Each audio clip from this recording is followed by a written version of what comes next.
Posons la question à Manon Aubry, eurodéputée insoumise, qui siège donc au Parlement européen, en direct de Strasbourg. Bonsoir Manon Aubry, merci beaucoup d'être avec nous en direct ce soir. Merci de l'invitation.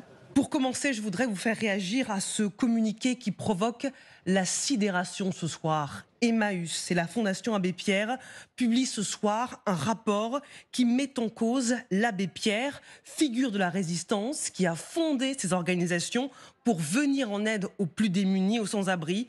Il est accusé d'agression sexuelle par 7 femmes, parmi elles une mineure, au moment des faits présumés. L'abbé Pierre n'est plus là pour se défendre, mais le communiqué est clair, nous les croyons. L'Église catholique a réagi, elle exprime sa honte et sa douleur. Comment réagissez-vous ce soir ? D'abord, c'est une pensée pour ces femmes victimes que je voudrais avoir ce soir. Des femmes victimes de violences sexistes et sexuelles qui ont trop peu souvent la voix, trop peu souvent la confiance aussi quand elles parlent, raison pour laquelle ces affaires sortent souvent bien après. Et une pensée pour elles, pour leurs proches. Et ça dit quelque chose aussi de la bataille à mener contre les violences sexistes et sexuelles. Évidemment que la figure de l'abbé Pierre était une figure morale, mais c'est la démonstration qu'aucun milieu social, qu'aucun milieu politique, qu'aucun milieu finalement n'est protégé face à une réalité qui existe dans notre pays, que sont les violences sexistes et sexuelles. Et vous savez, ici au Parlement européen, ça a été un de mes engagements majeurs, parce que on sait à quel point nous devons montrer collectivement l'exemple. Nous devons aussi adopter des mesures de lutte contre les violences sexistes et sexuelles. Et j'espère que même si ce sera évidemment difficile d'obtenir justice pour ces femmes, l'abbé Pierre n'étant plus là, vous l'avez dit, mais j'espère que ça permettra non seulement de libérer la parole d'autres femmes, mais aussi à notre société de continuer à agir sur ce qui n'est pas uniquement un fléau, qui est aujourd'hui des actes qui ne sont pas suffisamment prévenus dans notre société et sur lesquels il n'y a pas suffisamment de sanctions aussi dans notre société, parce que je rappelle que la plupart des auteurs de violences sexistes et sexuelles ne sont pas condamnés dans notre pays. Manon Aubry, sur le terrain politique, il y a ce rebondissement, cet accord qui a été trouvé ce soir sur le nom du candidat qui se présente au nom de la formation Nouveau Front Populaire au poste de président de l'Assemblée, donc au perchoir. C'est le communiste André Chassaigne. Écoutons-le. Le choix s'est porté sur ma personne à partir de certains critères, peut-être d'ailleurs. Le critère d'ancienneté, ça a pu être un élément. Ma connaissance de l'institution, mais d'autres que moi connaissent l'institution parlementaire. Et avec, je crois, ce que j'avais affirmé, c'est le souci d'assurer une présidence qui soit une présidence fidèle à ceux qui m'ont désigné, c'est-à-dire aux 4 groupes du Nouveau Front Populaire. C'est extrêmement important. Pourquoi lui, Manon Aubry ? Écoutez, la décision a été prise par mes collègues et mes camarades à l'Assemblée nationale. Et ce que je note, c'est qu'elle a été prise de concert, qu'elle a été prise au consensus pour que André Chassaigne soit notre candidat commun. André Chassaigne a évidemment une expérience importante à l'Assemblée nationale. Ça fait plus de 20 ans qu'il est dans cette institution. Et il a à cœur de porter notre projet, notre programme commun en tant que nouveau Front Populaire. C'est la démonstration qu'il est possible de s'entendre, même s'il y avait d'autres très bonnes candidatures sur la table. Je veux saluer celle, par exemple, de Cyrielle Châtelain, la présidence du groupe des Verts, mais aussi celle de mes camarades, Mathilde Panot, qui est présidente du groupe Insoumis, d'Éric Coquerel, qui ont tous retiré leur candidature de manière à trouver un consensus. Je sais que, et je le comprends, le peuple de gauche avait un petit peu l'âme en peine ces derniers jours et ces dernières heures. Je les comprends, j'en faisais partie, mais c'est la démonstration qu'aujourd'hui nous avons été capables de nous entendre, non seulement pour avoir un candidat commun, mais quel est l'objectif derrière, au-delà de la candidature commune et de la personnalité d'André Chassaigne, c'est de déjouer le plan d'Emmanuel Macron pour essayer, ni plus ni moins, de nous voler la victoire, puisqu'il a affiché la couleur très clairement. Pardonnez-moi Manon, ce jeudi, Aubry, demain. En quoi Emmanuel Macron cherche à vous voler votre victoire ? Est-ce de sa faute si vous n'arrivez pas à vous mettre d'accord sur un candidat pour Matignon ? Parce que depuis que le second tour des élections législatives s'est tenu, il a donné un résultat très clair, c'est la victoire du nouveau Front populaire. Certes, avec une majorité relative, mais toujours est-il que c'est incontestable, surtout au vu aussi du taux de participation. Le nouveau Front populaire et le bloc politique est arrivé en tête des élections. En conséquence, Emmanuel Macron aurait dû se tourner vers les leaders politiques, aurait dû se tourner vers eux en leur disant: allez-y, constituer un gouvernement. Mais Emmanuel Macron n'a pas fait cela. Il n'a pas appelé les responsables politiques des 4 formations politiques du nouveau Front populaire. Au contraire, il a dit que, en fonction de ce qui allait se passer à l'Assemblée nationale, il déciderait de qui serait envoyé. Vous-même, vous n'arrivez pas à vous mettre d'accord depuis ces dernières heures. Le nouveau Front populaire affiche ses divergences au grand jour. Et je voudrais vous faire écouter ce soir ce qu'a dit Sandrine Rousseau, qui estime que la gauche n'est pas à la hauteur. C'est ce qu'elle a dit sur LCI. Et ne parlons même pas de Marine Tondelier, la patronne des Verts, qui sera notre invitée dans quelques minutes, et qui parle de honte et qui se dit écœurée par les guerres de leadership au sein de la gauche. Écoutons-les et je vous fais réagir juste après. Je suis écœurée, j'en ai marre, je suis fatiguée parce que ça fait quand même 6 semaines qu'on y est. Et je suis désolée du spectacle qu'on donne aux Françaises et aux Français, et en particulier à celles et ceux qui nous ont élus.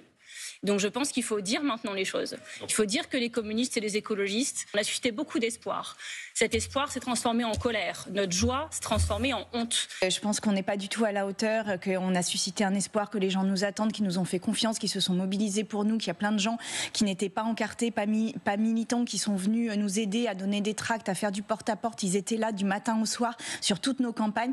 Et en fait, là, c'est très décevant la période. Et je veux leur dire que je pense beaucoup à eux. Qu'est-ce que vous leur répondez ce soir, Manon Aubry ? Que je partage cette déception, cette colère aussi, de cette incapacité à se mettre d'accord, mais que l'enjeu c'est pas le renoncement ou une bataille de personnes. L'enjeu il est politique et c'est une question de programme politique. Et nous avons dit, et d'ailleurs j'en fais pas le reproche à Marine Tondelier et Sandrine Rousseau, qui ont dit aussi très clairement que notre objectif devait être de gouverner sur la base du programme du nouveau Front populaire, et que moi aussi honnêtement je suis un peu restée sur ma faim ces derniers jours. Au moment où on a eu Huguette Bello qui était sur la table, c'était pas clair est-ce que les écologistes en voulaient ou non, et puis les partis socialistes qui s'en est servi pour dire non mais attendez, si les écologistes sont pas d'accord, nous alors on va pas être d'accord. Et vous voyez, c'est un jeu de dupes. Et franchement oui, moi aussi j'en suis fatiguée pour être honnête, et c'est pas tant pour les 6 semaines de campagne qu'on a dans les pattes. Moi j'ai aussi 3 mois de campagne avant des élections européennes dans les pattes. Moi ceux à qui je pense aujourd'hui, c'est pas tant les militants politiques, en fait c'est les gens. Les gens qui voulaient l'abrogation de la réforme des retraites, les gens qui voulaient et qui veulent encore la hausse du SMIC à 1 600 € net, le blocage des prix des produits de première nécessité. Et j'ai envie de vous dire que c'est pour vous qu'on se bat. Et c'est pour maintenir ce programme qu'on se bat. Et puisqu'on a réussi aujourd'hui à s'accorder sur une candidature commune à la présidence de l'Assemblée nationale, j'ai envie de dire, nous arrêtons pas en si bon chemin et trouvons un terrain d'entente pour le poste de Premier ministre. Si ça coince. Écoutez, pour franchement, Matignon. On peut refaire l'histoire. On peut dire gna gna gna, c'est la faute des insoumis. Gna gna gna, c'est la faute des écologistes, c'est la faute du Parti socialiste.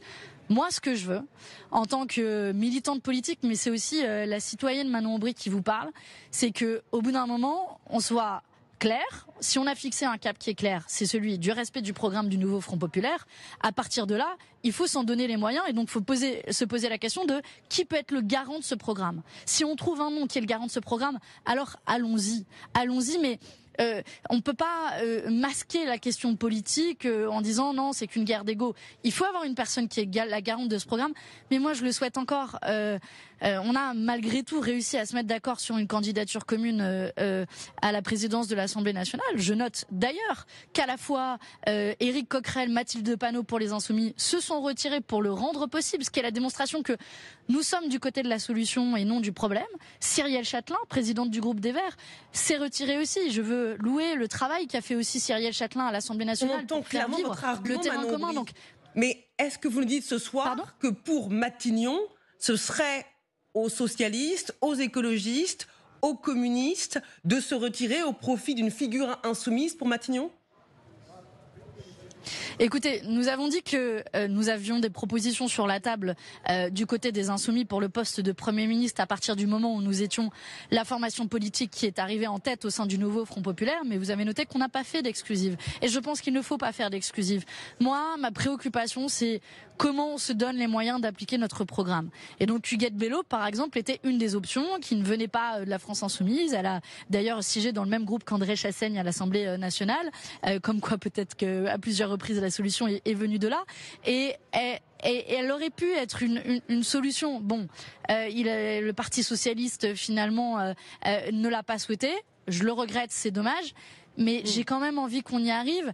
Mais pour y arriver, il faut aussi qu'on se donne tous les moyens de réussir demain. Parce que j'ai pas eu le temps de finir tout à l'heure. Et c'est évidemment important qu'on parle du jeu à gauche. Mais là, je vais être honnête avec vous, hein. Même si on a un nom, rien ne me garantit que Emmanuel Macron le nomme demain à Matignon, le ou la nomme à Matignon, puisque Emmanuel Macron refuse encore 10 jours après de reconnaître sa défaite. Mais il a des ministres qui sont démissionnaires qui vont voter demain. C'est quand même une situation ubuesque. C'est la loi, non, ce que dit la Constitution. Sous la Ve République, ce que dit le président a le droit de choisir son Premier ministre. Bien sûr. Mais la pratique de la Ve République, vous me l'accorderez, et a fortiori sous les cohabitations, c'est que le bloc politique qui est arrivé en tête forme un gouvernement. Et donc, quand Emmanuel Macron fait le choix non seulement de refuser de reconnaître sa défaite, de se tourner vers le nouveau Front Populaire pour former un gouvernement, qu'en plus ses troupes à l'Assemblée nationale, notamment la personne de Yaël Braun-Pivet, essaient de passer des deals en secret, y compris avec le Rassemblement national, pour garantir sa réélection, pour ensuite faire en sorte que le président de la République dise « Bah regardez, Yaël Braun-Pivet a été élu à l'Assemblée nationale, c'est donc un gouvernement macroniste que je dois renommer », mais pardon, ils ont perdu les élections. On ne peut pas avoir Yaël Braun-Pivet bis à l'Assemblée nationale, un Gabriel Attal ou une personne similaire bis à Matignon. Ce n'est pas possible. C'est la gauche qui continue de se déchirer encore une fois sur un nom pour Matignon. Est-ce que ce n'est pas la preuve que la gauche n'est pas prête à être au pouvoir, à former un gouvernement quand on se déchire autant publiquement ? La gauche, elle s'est entendue sur l'essentiel. C'est sur un programme. Elle s'est entendue sur 150 mesures. Elle s'est entendue pour changer la vie des gens. C'est ça qui nous a motivés ces dernières semaines. C'est ça qui a fait venir plein de nouveaux militants. C'est ça qui a fait espérer des millions de gens dans le pays. C'est sur ça que la gauche, elle s'est entendue. Et donc maintenant, la gauche, elle a un nom pour la présidence de l'Assemblée nationale. Oui, demain, elle doit aussi avoir un nom pour Matignon. Mais ne soyez pas dupes, s'il vous plaît, de l'opération qui est en train d'être commise par le président de la République, d'avoir des ministres démissionnaires qui vont siéger sur les bancs de l'Assemblée nationale dans une situation sans précédent dans l'histoire de notre démocratie et de la Ve République. Et ça porte un nom, c'est un coup de force antidémocratique. On a un gouvernement qui en profite pour passer des décrets à tour de bras dans le dos et des gens et sans la moindre légitimité démocratique. Je pense notamment au dernier décret sur la loi asile-immigration, sur la loi immigration en France. Je pense aux dernières coupes budgétaires décidées par Bruno Le Maire en cachette. Je ne sais pas si c'est leur cadeau de revoir, mais personnellement, moi, j'ai pas envie de participer à leur pot de départ. Le gouvernement démissionnaire, mais encore en poste, vous l'avez dit, pour gérer les affaires courantes, doit préparer un projet de loi de finances pour 2025 en restant neutre politiquement.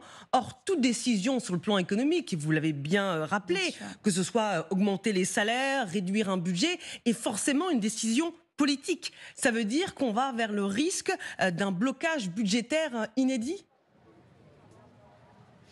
Oui, c'est le risque que prend Emmanuel Macron. Aujourd'hui, Emmanuel Macron fait un choix qui est un choix de passage en force et potentiellement de blocage de nos institutions, alors que les urnes ont parlé. Et effacer le résultat des urnes, mais je ne sais pas si on se rend compte.